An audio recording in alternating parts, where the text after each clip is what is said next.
All right, so for this video, we are going to do a male model. He goes by the name of Youssef Sharaf, and he worked for companies like Zara, Bottega, and Dior.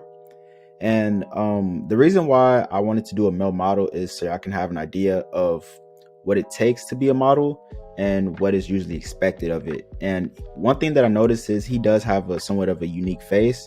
And that's one of the reasons why he probably got picked as a model. And another thing too, I just wanted to do a little bit of digging of, like, what are the percentages of becoming a male model or a female model. And what I found is that, the chances of, a regular person becoming a model is actually 1%. So 1 out of 100. And the chances of actually becoming a supermodel or even making a true living from actually becoming a model is actually 1 in 1,000. And the main thing that they, described is that to be a successful model, you got to have great genetics, meaning height and body shape, and obviously face. And you have to have some unique qualities about yourself. So yeah. All right, so his overall rating is a 7.5 or 7.25, I mean. And how rare is that? That is 1 in 240 people. The percentage of people is a top 0.4%. His side score is a 47%. His front facial score is a 63%. His total facial harmony score is a 56. His facial dimorphism is a 6.75. His body fat factors is a 9.5. His miscellaneous features is an 8.5. And then we got the tier list to the right side. Tier 1 is ideal. Tier 2 is near ideal. Tier 3 is normal. Tier 4 is a slight flaw. Tier 5 is a flaw. Tier 6 is a huge flaw. Tier 7 breaks harmony. All right, so let's start off with the eyebrows. So something that I noticed when looking at his front facial profile is that his eyebrows, and another thing too that I'm noticing is his eyes don't look like it's that far apart or like pupil to pupil. And the reason why it is because his eyebrows are actually pretty close together, believe it or not. So it's not too much distance between both of the eyebrows. And another thing that I noticed too is his eyebrow settiness, so how low set his eyes are, is actually in line with the pupils. So this is probably as low as it can get. And what this creates is this hunter eye appearance that you see right here. So when we talk about hunter eyes, one major thing is that the eyebrows are the make or break to having hunter eyes. And this guy right here pretty much has the hunter eye look. And that is something that models usually have, are the low set eyes that you want to have. Now, another thing too is that, and this is the main thing that makes this male model unique, and it's not something that other people don't have, but it's kind of like a flaw too, I guess you can say, is that his jaw or his lower third is actually pretty narrow. So this lower third right here is just narrow, and it creates this narrow kind of jaw appearance. So his lower third is somewhat narrow. And if we go by the lip line, because usually we get the bitemporal width, or my fault, the bigonial width from the lip line, so from right here, and then the middle third, and then we have the upper third. And I'm gonna get to this upper third as well, but as you can see, it has like this weird little shape that is not normally ideal. And obviously you want to have a wider forehead, but the lower third is just very narrow, and it creates a very narrowed out jaw, and you don't want that at all. But another thing too that I do want to say is that I took some points off because he does have a bit of eye bag.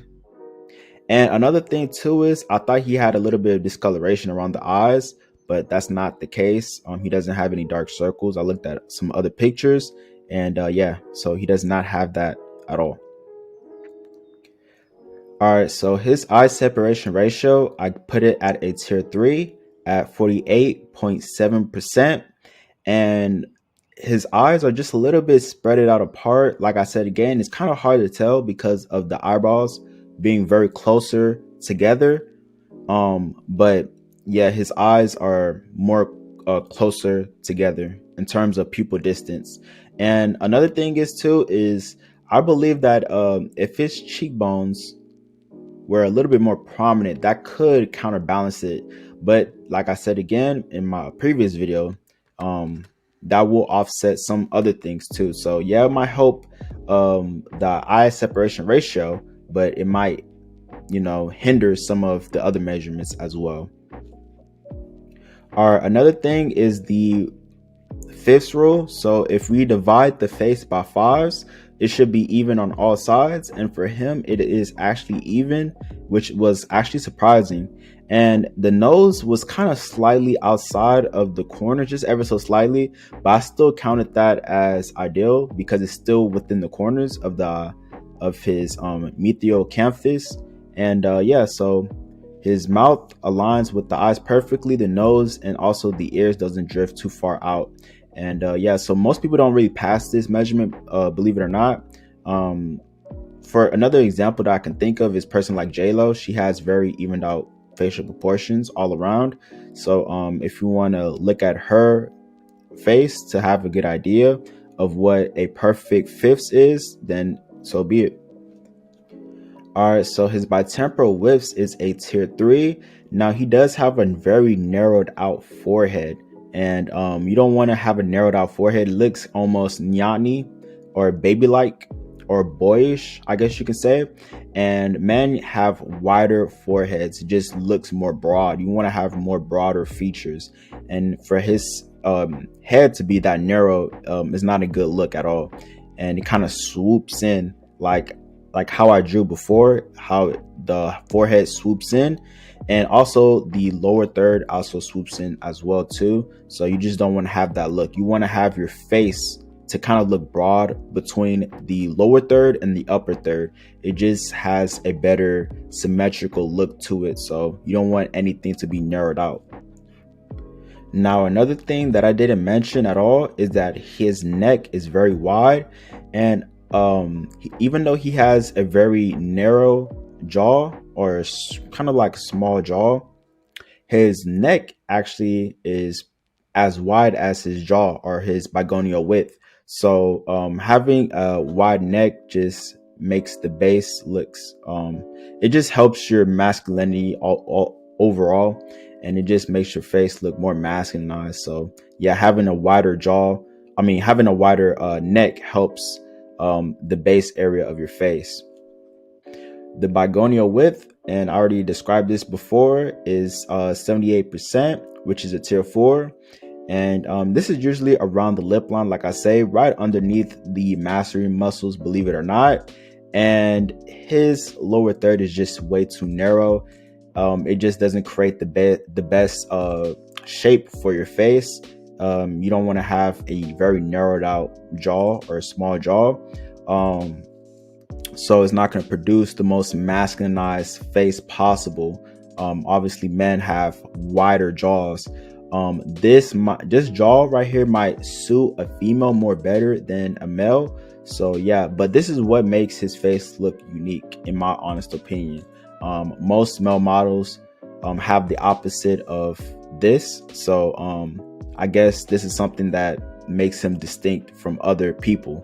So even though he has hunter eyes, his jaw kind of sets him apart from other people.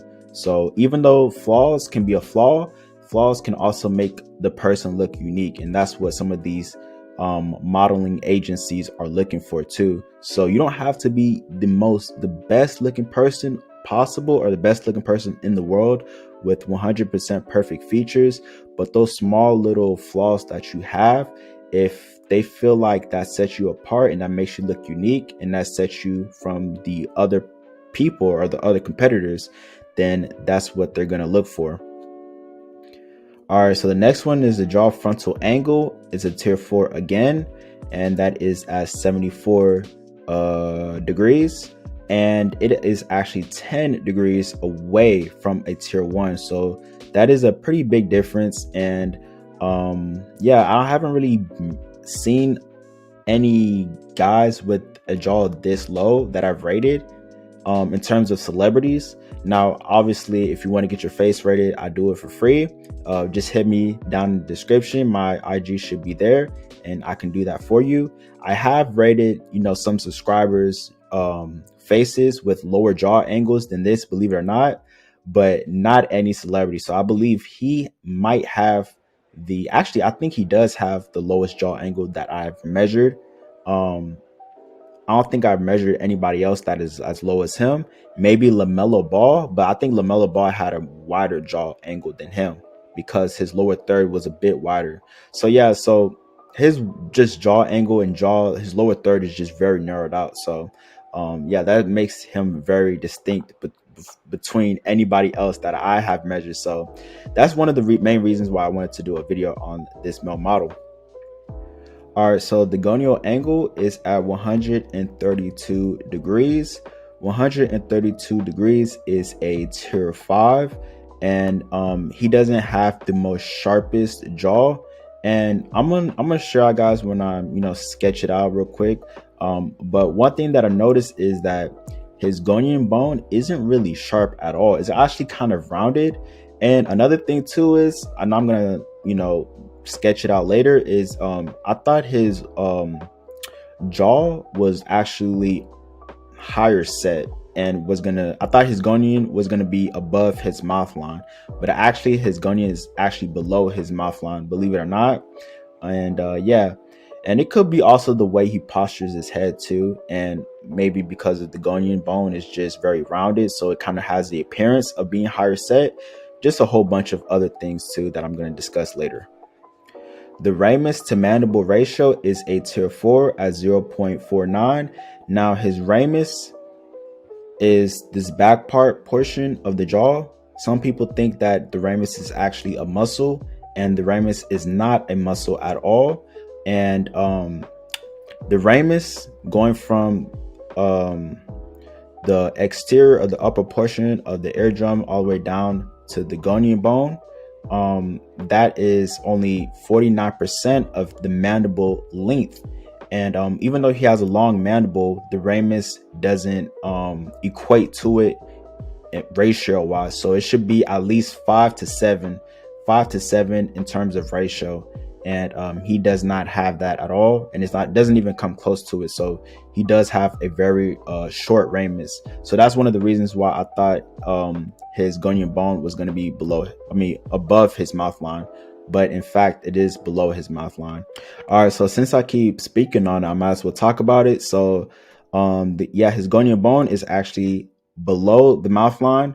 And yeah, maybe because of the way he postures his head, it looks more higher set. I don't know. It just, for some weird reason, his gonian bone just looks more higher set, but it's not. And obviously because it is rounded too. So if he had a sharper jaw angle, I guess it would look more pronounced to me, to where I can see that it is actually below the mouth line.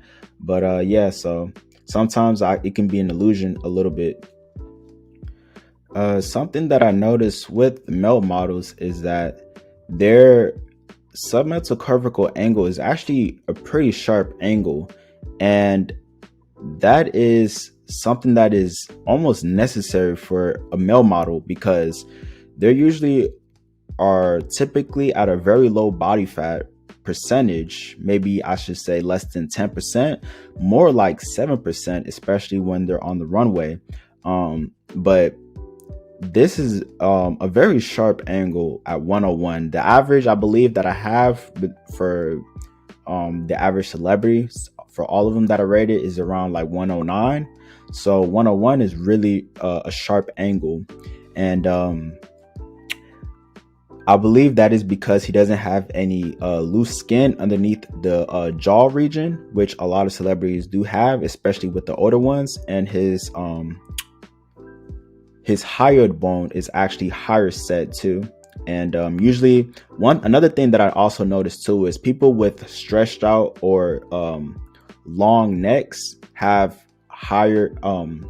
low hyoid bone, so their hyoid bone kind of sticks out a little bit farther, almost kind of like for example, Ivanka Trump is, even though she's a lower body fat percentage, her neck actually sticks out so far to where that angle is extreme. I'm talking about like 140.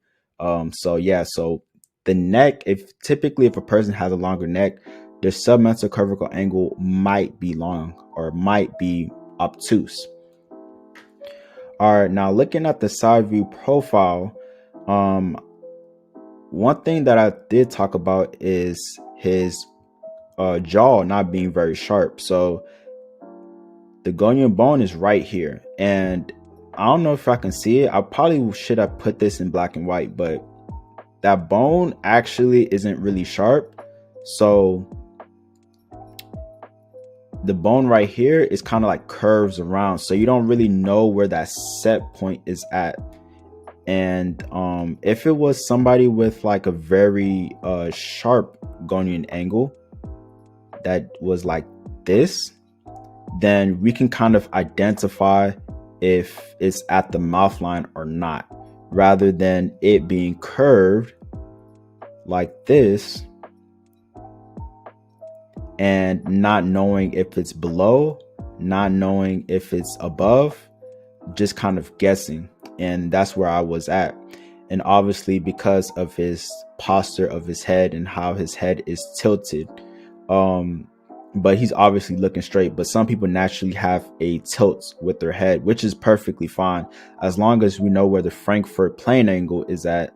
That is all we need to know. So going from here, I know this is not the straightest line, but just stick with it. Just imagine that this was the Frankfurt plane angle, going from the exterior of the eardrum all the way down to the lower portion of the orbital rim. And what we're going to look at is actually his orbital rim. So how I define to see if somebody has a positive or negative orbital rim, negative meaning that the eye actually passes the eye orbit. He does have actually a slightly negative orbital rim. So if this is 6 degrees going down, I have to go 84 degrees going this way. And then if the eye passes the skin that you see right here, that will be a negative orbital rim. So if his eye right here passes that skin, I know these are like a thick blue line so you can't tell. If it passes this area right here, then I can tell that his eyes are protruded above the orbital rim. And I got to be very technical with that because sometimes it can kind of get a bit tricky. Sometimes I have to do it multiple times to get it right. But usually it's one of those measurements where you got to be very